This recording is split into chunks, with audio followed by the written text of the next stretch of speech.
नमस्कार।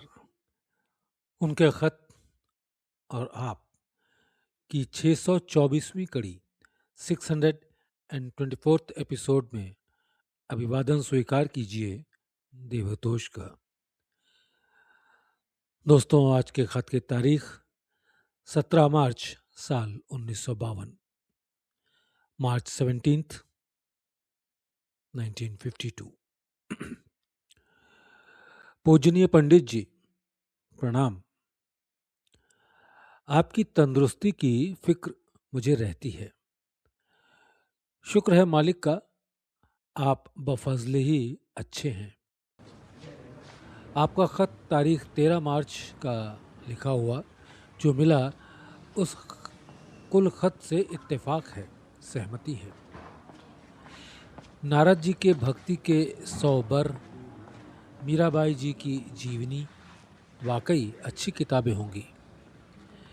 इस बारे में मिशन के नुक्ते निगाह से आप ही बेहतर किताबें इंतखाब कर सकते हैं। नुक्ते निगाह, दृष्टिकोण, इंतखाब, चयन। नारद जी की भक्ति के 100 बर, मीराबाई जी की जीवनी वाकई अच्छी किताबें हैं। इस बारे में मिशन के नुक्ते निगाह से आप ही बेहतर किताबें इंतखाब कर सकेंगे। मेरा मतलब किताब पढ़ने से ये है कि तबीयत अभ्यासी की मोहब्बत की तरफ मेल खाती रहे और रगे ख्याल को हरकत मिलती रहे और शौक और दिलचस्पी बढ़ती रहे। बेहतर ये भी मालूम होता है, जैसा कि आपने तहरीर फरमाया है, कि वहाँ के बाद या पहले मीराबाई या सूरदास वगैरह का कोई भजन गाने के तरीके में पढ़ लिया जाया करे और मुतालिए किताब यानी पुस्तक के अध्ययन में भी कोई हर्ज नहीं है, जब मौका मिल जाए। कृष्ण जी की भी कथाएं अच्छी हैं और भागवत भी अच्छी है, यानी 10वां स्कंध।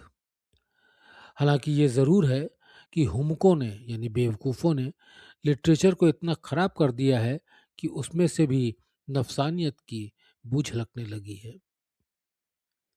नफसानियत एक तरीके से आप कह सकते हैं वासना, उसमें भी नफसानियत की बू झलकने लगी है। मसलन कृष्ण जी महाराज को भोग विलास का इल्ज़ाम। खैर, हमको सोना निकाल लेना चाहिए और कीचड़ छोड़ देना चाहिए। मैं तो इन किताबों को बफसले ही सही कर देता, मगर अफसोस सामान मुहैया नहीं है। वक्त तो निकल सकता है, मगर उसके लिए भी एक ऑफिस चाहिए जिसकी इस्तेयात मिशन को नहीं, इस्तेयात क्षमता, मगर उसके लिए एक ऑफिस चाहिए जिसकी इस्तेयात मिशन को नहीं। काम तो यह जरूर मेरे सुपुर्द किया गया है, मगर असबाब फराहम करना भी उन्हीं के हाथ में है। असबाब, कारण, फराहम, उपलब्ध। काम तो ये जरूर मेरे सुपुर्द किया गया है, मगर असबाब फराहम करना भी उन्हीं के हाथ में है। बच्चों को दुआ, दुआ गो रामचंद्र।